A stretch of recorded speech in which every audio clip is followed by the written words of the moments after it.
Hi, I'm Allison from MoveSMART and Boomerang Pilates, and today we're going to do some hip work that is great for supporting you post hip replacement or if you're trying to avoid a hip replacement. A really good place to actually begin this is with the psoas release, and I'm including a link for a blog post that talks about that down below. So we'll assume that you've already done that or explored it and that you have with you all your available props. So we're going to start with a really lovely inner thigh sequence, an activate, a stretch, and a release. So you're going to start with a squishy ball and maybe something behind your head.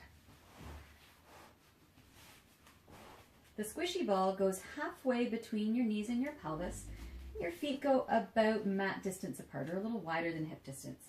And then you squeeze in on the ball. And as you do that, you want to really explore what's happening with your hip flexors.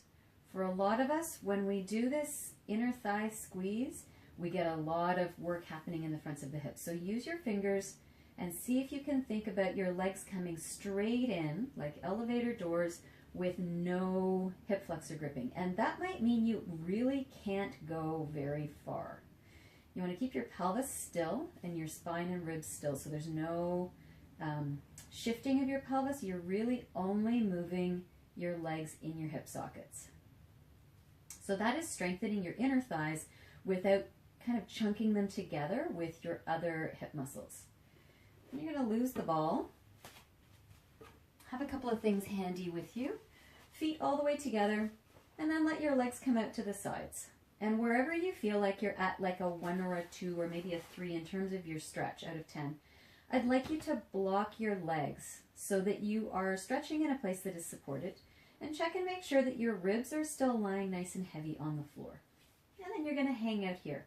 And you want to think about, you could even kind of take your hands and check and feel, even if you have very little sense of stretch here, you may feel that you still have tactile tension that you can feel with your hands.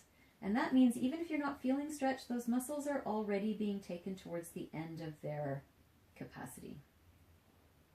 And then you're going to come up from there, and you can use a yoga strap or a scarf or something. I've got this pre-tied.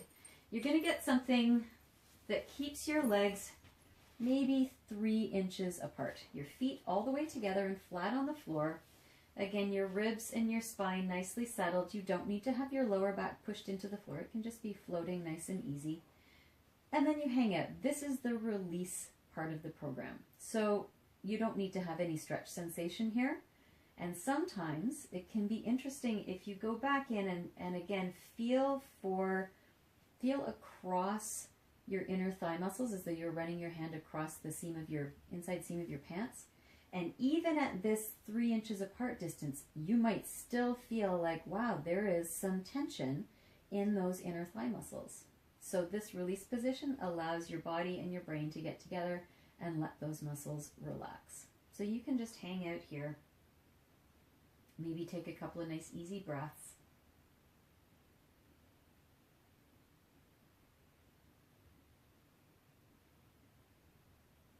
This might not be the most exciting thing you've ever done, but it's incredibly effective as a method of helping your inner thighs to reorganize themselves. And then you're going to come out of there and do the same thing again. So grab your ball. You want to have a ball that's a little bit squishy. Feet go to mat distance apart with your feet pointing forward and planted on the floor. And again, pelvis heavy, spine and ribs heavy, abdominal muscles relaxed, and squeeze in only as far as you can go without activating your hip flexors. And release. And squeeze. So you're activating your inner thigh muscles without overworking them. And relax. You may find as you bring your legs in towards center that you feel a little bit of work towards the outsides of your hips. That's fine. A little bit of work in your glutes, kind of that echo response to the inner thighs, that's fine. It's just these muscles in the front of your hips that you want to avoid. So use your hands, again, as a guide to help make sure that you are staying with the inner thigh group. 2 more. and release. And again, you might only pressing 20, 25%, 30%, and that's fine if that's what your inner thighs want to do on their own. So now you're going to hold, and you're just going to stay connected to that sensation of the inner thighs working. You're going to stay with not squeezing your glutes and pushing your bum up off the floor. You're going to stay with keeping this front of the hip nice and easy and soft, and just maintain whatever degree of activation you have in your inner thighs. That's what you're going to keep right now.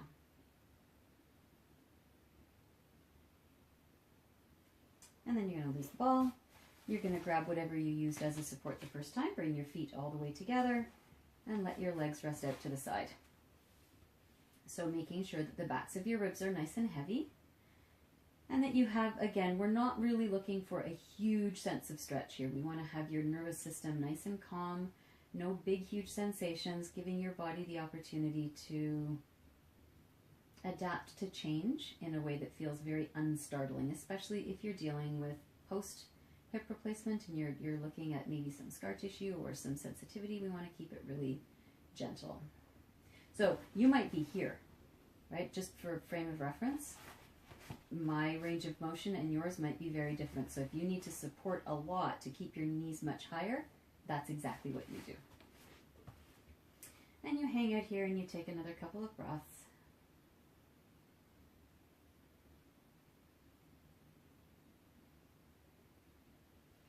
And then you grab your yoga strap or your scarf or your belt or whatever it is that you're using that doesn't slip, not a stretchy band. Stretchy band isn't going to hold your legs stable enough.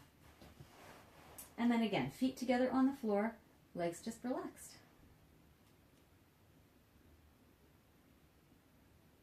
And if you felt in the first time and you were realizing that even in this very narrow position that you had a bunch of tension in your inner thighs, check and see if that's changed, right? We're always looking for, has there been an evolution? Is something different? Can your brain give you different information about what your muscles are doing? Can you sense that they're responding differently to the same shapes and the same motions?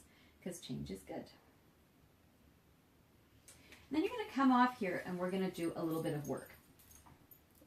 So this is a little high for me. You still might want to have something underneath your head if when you lie down you feel your ribs lifting up away from the floor. I don't know if you can see the arch of my rib cage here. We want to be able to get your ribs to settle down towards the ground, and that can be much easier if you pop something under your head. Bend your right knee and then check in with keeping your pelvis nice and stable. We're not looking for an imprint, so you don't want to tuck your pelvis. You want to allow a little space in your lower back and your ribs planting down. Inhale, and then folding right in the front of your hip crease, slowly, slowly lift your left leg. Coming up for a count of 1, 2, 3. Hold at the top, and then back down 2, 3. So the goal is not to go really high, and you may find that you're, again, only coming about an inch off the floor if you're going to keep your right bum cheek down heavy on the floor, which is the next thing to think about.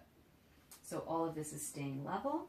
You slowly lift, 2, 3, keeping your right bum cheek down into the ground, and then slowly back down.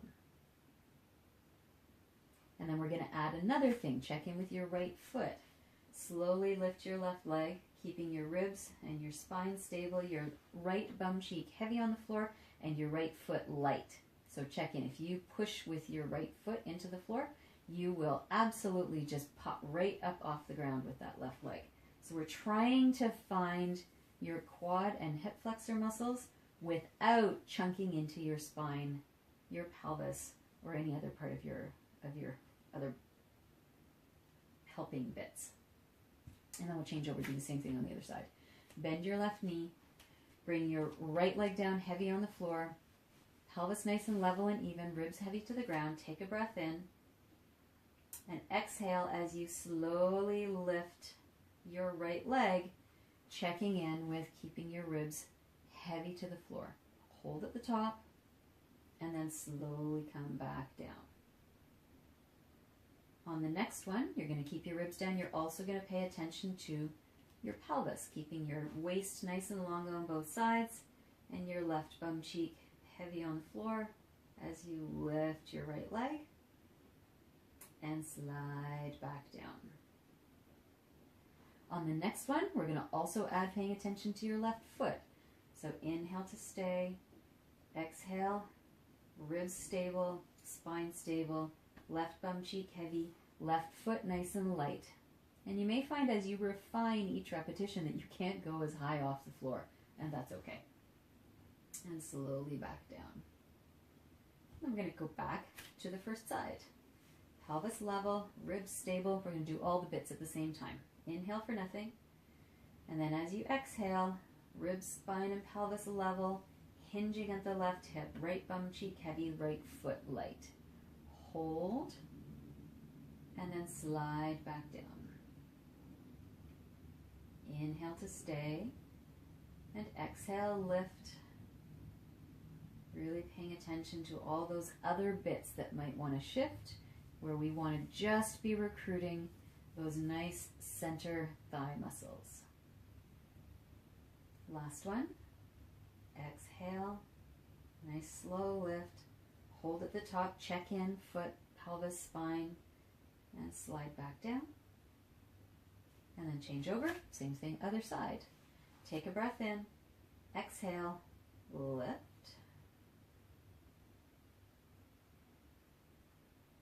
And hold, and lower. And I can feel right away, I really want to push into my foot on this side, so I'm going to pay extra attention to keeping my foot light on the ground. Exhale, lengthen and lift your right leg, folding into the front of the hip crease, maintaining stability through your torso, lightness through your left hip, or heaviness through your left hip, and lightness through your left foot. And slide back down. And last one.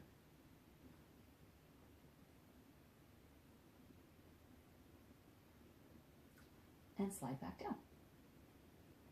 And then we're going to stand up. So for the next part, you need your yoga block and a wall. One of the really big supports that we need when we're going into any kind of hip issue or coming out of any kind of hip issue is some lateral support. Side butt. You need your side butt. So you're going to place the block beside your hip, and you're going to get your legs as straight up and down as you can. You might need to, look and see, because this often feels straight, right? Can you see how my leg has gone on a big angle here? So you want to get nice and strong and straight through your legs. And then you're going to push from the outside hip, push into the block, push the block into the wall. And you should hopefully feel some work in the outside of this standing hip. And then you release. And then you press in and you release. And then one more time, push your hip in right from the outside as though you're trying to glue it all the way into the wall, and release. You can move your mat out of the way so that you have a nice stable footing. Now you're going to lift the inside leg. So you're going to press in, and then, I don't think you can see it, but you're going to lift that inside leg off the floor and push in and release. And push in. You don't actually really move anywhere. It's just this push from the outside hips. Try and keep your quads relaxed. And then turn around and do the same thing on the other side. So you'd get the wall and the block really nicely stable with your legs straight up and down. And then push your outside hip in through the block and all the way into the wall and release. And press in, and hopefully again you can feel something in the sides of your hips. This is very different, relax, from side to side usually. One more time, press in and hold and keep pulling all the way in like there's a vacuum cleaner. Pulling your leg bone all the way in through the block to the wall. Relax, and then press in and take the other foot off the floor. You can bring your knee forward, you can take your foot back. You just need to get your foot off the wall. And then press in and release. One more time, press in and relax. I can't remember whether I did 2 or 3 on the other side. So if I did 3 on the other side, do another one and relax. And then come on off there. And now we're going to think about how do you go and apply some of this movement while you're walking so that you can get some strength into your glutes. And the answer is you walk very slowly and with very small steps so that you feel some work in the backs of your hips. And this is something you really just have to go and experiment with. Very, very, very small steps. You have to do it pretty slowly so that you feel none of your work coming from your back. It's not uncommon as we walk to get sort of some of that is coming from in here. And really, you want your walk to come from here. So play around with how small a step do you need to take to feel like you can lengthen your legs down into the ground and then use that strong, stable leg to press you forward in space rather than taking a big step forward with the free leg. This is also really helpful for SI joint issues, this little slow walk, because strengthening your glutes is really good for helping your SI joints to feel great. So there you go. That is my favorite sequence for everybody, really, but especially if you have any kind of hip stuff, keeping it very small, keeping it very slow, keeping it really mindful, and never pushing into pain. For this particular kind of work, I think it's important to remember it's okay to be sort of vaguely comfortably uncomfortable, to move into things that you are maybe not familiar with, but it shouldn't be painful. If it feels like it's too much, please stop and step it back a little bit. If you have any questions or comments, pop them in down below, and we'll see you next time.